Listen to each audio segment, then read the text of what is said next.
Dia punya perubahan dia, kambing tu dia makan tu dia lalu, lepas tu dia jadi semakin besar.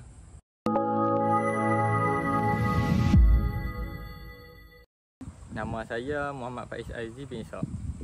Kawasan sini kampung tinggi Seri Sepakat, Lorong Dewan. Sini saya ternakkan kambing biri-biri, kibas. Saya gunakan dolomite ni, dengan dolomite ni 2 bulan lebih. Perubahan dia alhamdulillah okey. Kaedah kandang tu dia berbau sikit, hancing-hancing. Sekarang ni kurang lah. Macam makanan dia pun, vitamin tu, dolomite tu bagi dia punya ni lah, sihat dia. Dia punya perubahan dia, kambing tu dia makan tu dia lalu, lepas tu dia jadi semakin besar. Kaedah sebelum ni 2-3 bulan, tak pun tempoh 4 bulan, capai tahap kilo dia tak sampai lagi. Dalam 15 kilo ke 20 kilo.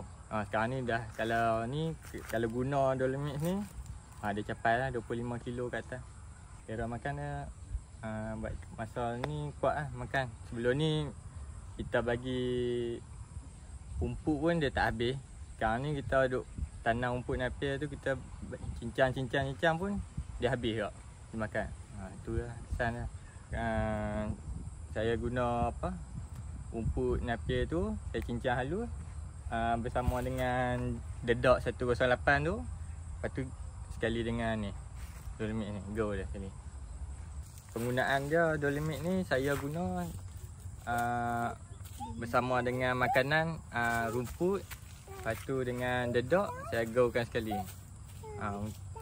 Kalau ni ikut ilmu orang lah, yang macam mana mereka boleh guna. Kadang-kadang setengah mereka bubuh ni kat makanan tu, tak go. Macam saya ni, kalau boleh saya cincang sekali dengan ni, baru dia makan sekali rumput ni. Sebab kambing kibas ni dia lain jenis dia. Kalau jenis damara ni, dia makan rumput napir semua dia makan. Kalau jenis kibas satu-patu ni, dia macam memilih sikit. So kalau kita tabuk dengan dolomite ni, dia makan. Kita go sekali dengan dedak tu, dia makan. Dia tak kira dah rumput mana. Sebelum guna ni dia kurang sikit, ada cuma main sekitaran kecil-kecil, ada tak pijau. Okay, lepas guna macam ni, produk ni dia dah aktif dah. Dia boleh pergi motor, lepas tu dia ikut lah. Dia boleh main balik, kita tunjuk makanan, kita goncang nampak ni, dia dah tahu dah. Dia boleh main dah, dia bau dah.